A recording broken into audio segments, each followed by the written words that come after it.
ഏകാഗ്ര ബുദ്ധിയാണ് doctor Jinto John. കോൺഗ്രസിന് മറുപടി പറയുന്നതിനപ്പുറം കേജ്രിവാളിന് നേരിട്ട് മറുപടി പറയുന്നതിലേക്ക് അമിത്ഷാ അടക്കം എത്തുകയാണ്. കാരണം മർമ്മത്താണ് കൊടുക്കുന്നത്. മോദി പ്രധാനമന്ത്രിയാകില്ല, ഇനി അങ്ങോട്ട് ഏതൊക്കെ നേതാക്കളുടെ തലയുരുളും എന്ന് പറഞ്ഞുകൊണ്ട് കേജ്രിവാൾ BJPക്ക് അകത്ത് അസ്വസ്ഥത സൃഷ്ടിക്കുകയാണ്. BJPയുടെ അതേ ശൈലിയിൽ തിരിച്ചടിക്കുന്നു. അത് മറ്റു കാര്യങ്ങളിലുമുണ്ട്. ഹനുമാൻ ചാലിസ ചൊല്ലിക്കൊണ്ട്, ഹനുമാൻ ക്ഷേത്രത്തിൽ പ്രാർത്ഥിച്ചുകൊണ്ട് മധ്യവർഗ വോട്ട് ആ രൂപത്തിൽ നേടിയെടുക്കാൻ ശ്രമിക്കുന്നു. അപ്പോൾ അവരുടെ പ്രചാരണ രീതിയിലും അവരുടെ ആശയത്തിലും ഒക്കെ അതുണ്ട്. അത് വലിയ രീതിയിൽ പ്രതിഫലിക്കും എന്നല്ലേ കരുതേണ്ടത്? കോൺഗ്രസിന് സാധിക്കാത്തത് ആപ്പിന് സാധിക്കുന്നു.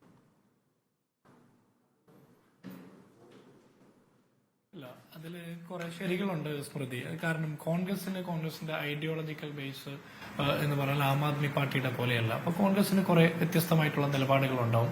വ്യത്യസ്തമായിട്ട് നിലപാടുകൾ ഉള്ളപ്പോൾ തന്നെയാണ് ആം ആദ്മി പാർട്ടിയും തൃണമൂൽ കോൺഗ്രസും CPM അടക്കമുള്ള മറ്റ് ഘടകകക്ഷികളുമായിട്ട് ചേർന്ന് ഇന്ത്യ മുന്നണി രൂപീകരിക്കുകയും ഈ തെരഞ്ഞെടുപ്പിനെ നമ്മൾ അഭിമുഖീകരിക്കുകയും ചെയ്യുന്നത്. അതുകൊണ്ട് തന്നെ ഈ മുന്നണിയിലുള്ള ഓരോ പാർട്ടികൾക്കും അവരുടെ സ്വന്തം അസ്തിത്വം നിലനിർത്തിക്കൊണ്ട് തന്നെയുള്ള പ്രചരണങ്ങൾ നയിക്കാനുള്ള സ്വാതന്ത്ര്യമുണ്ട്. അതിന്റേതായ എല്ലാ മെറിറ്റും അതിന്റേതായ എല്ലാ ഗുണങ്ങളും ഇന്ത്യ മുന്നണിക്ക് ആകമാനം കിട്ടുന്നതുമായിരിക്കും.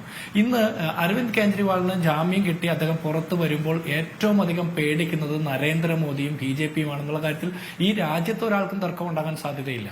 നമ്മളൊന്ന് ആലോചിച്ച് നോക്കൂ. അരവിന്ദ് കെജ്രിവാളിനെ അറസ്റ്റ് ചെയ്യുന്ന സാഹചര്യം തെരഞ്ഞെടുപ്പ് പ്രഖ്യാപിച്ചതിന് ശേഷം ഒരു പ്രധാനപ്പെട്ട സംസ്ഥാനത്തെ ഒരു മുഖ്യ പ്രതിപക്ഷ കക്ഷി നേതാവിനെ മുഖ്യമന്ത്രിയെ അറസ്റ്റ് ചെയ്ത് ജയിലിലിടാൻ നോക്കുകയാണ് ED പോലെയുള്ള അന്വേഷണ ഏജൻസികൾ എന്ന് പറഞ്ഞാൽ അത് BJPയുടെ വേട്ട നായ്ക്കളാണ്. അതിനപ്പുറത്ത് വേറെ ഒന്നും പറയാനില്ല അത്തരം ഏജൻസികളെ കുറിച്ചിട്ട്.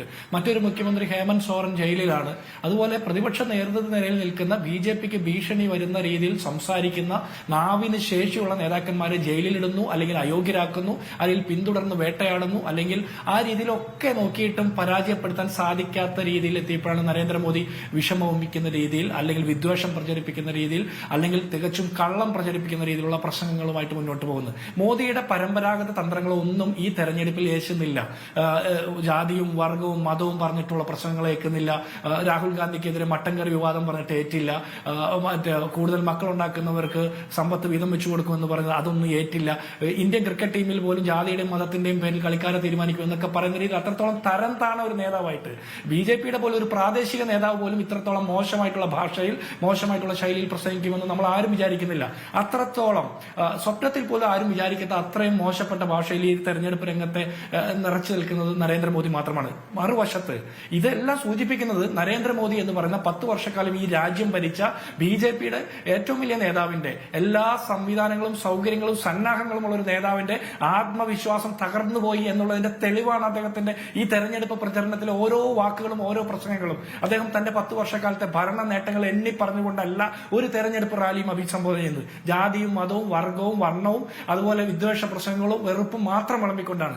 മറുവശത്ത് രാഹുൽ ഗാന്ധിയെ പോലുള്ള നേതാക്കന്മാർ ആത്മവിശ്വാസത്തിന്റെ പരകോടിയിൽ എത്തി നിൽക്കുന്നു. BJP തോൽക്കുമെന്നും ഇനി നരേന്ദ്രമോദി പ്രധാനമന്ത്രിയാകില്ല എന്നും പറയുന്ന അത്രത്തോളം ആത്മവിശ്വാസത്തിലേക്ക് വരികയാണ്. കഴിഞ്ഞ 10 വർഷം കൊണ്ട് ഇന്ത്യ മഹാരാജ്യത്തുണ്ടായിരിക്കുന്ന ഈ പൊളിറ്റിക്കൽ ട്രാൻസ്ഫോർമേഷന് നേതൃത്വം കൊടുത്ത ഒരു വലിയ നേതാവിന്റെ പേര് രാഹുൽ ഗാന്ധി. അദ്ദേഹത്തിന് പപ്പു എന്ന് വിളിച്ചവർ തന്നെ ഇന്ന് അദ്ദേഹത്തെ ബഹുമാനിക്കുന്നു, അദ്ദേഹത്തെ ഭയപ്പെടുന്ന രീതിയിലേക്ക് വരുന്നു. അതുപോലെ തന്നെയാണ് അരവിന്ദ് കെജ്രിവാൾ പോലെയുള്ള നേതാക്കന്മാരൊക്കെ ഇന്ത്യ മുന്നണിയിലെ ഓരോ പാർട്ടിയുടെയും നേതാക്കന്മാരെ നരേന്ദ്രമോദി പേടിച്ച് വിറച്ചാണ് കാണുന്നത്. അതുകൊണ്ടാണ് ഈ ഇത്തരം കാര്യങ്ങൾ ഇപ്പോൾ ഹരിദാസ് മാഷിനെ പോലുള്ള ആളുകളൊക്കെ പറഞ്ഞില്ലേ അദ്ദേഹത്തിന് സഹതാപമാണെന്ന്. അദ്ദേഹം ഈ പൊട്ടിത്തെറിച്ചതിന്റെ ഒക്കെ കാരണം എന്താ? മോദി തോക്കാൻ പോകുന്നു എന്ന് മറ്റാരേക്കാളും കൃത്യമായിട്ട് അറിയാവുന്നത് BJPക്കും BJPയുടെ നേതാക്കന്മാർക്കും തന്നെയാണ്. ദേശീയ തലത്തിൽ മാധ്യമങ്ങളുടെ പോലും പല രീതിയിലുള്ള റിപ്പോർട്ടുകൾ പുറത്തു വരുമ്പോൾ അവരുടെ പോലും സ്റ്റാൻഡിൽ ചില മാറ്റങ്ങൾ വരുന്നത് നമുക്ക് മനസ്സിലാക്കാൻ കഴിയുമല്ലോ.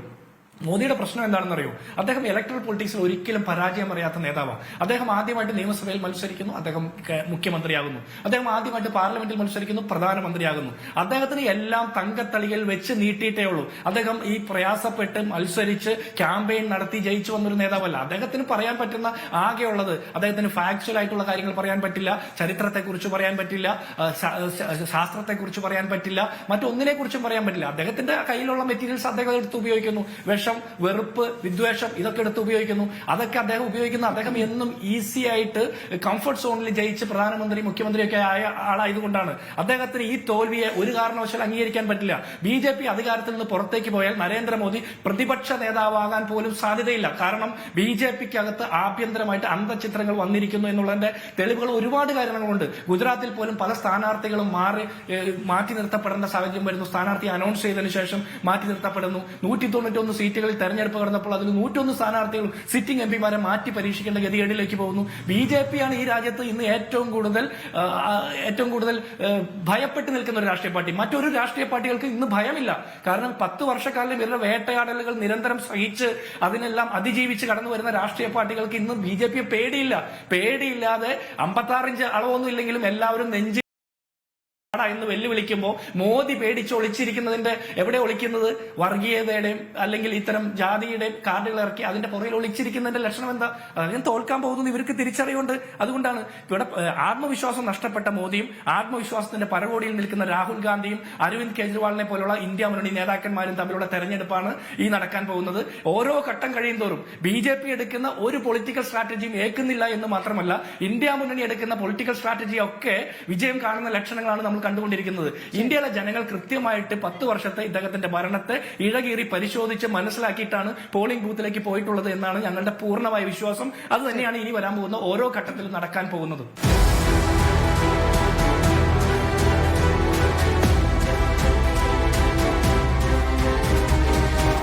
ഡിബേറ്റ് വിത്ത് സ്മൃതി പരുത്തിക്കാട്.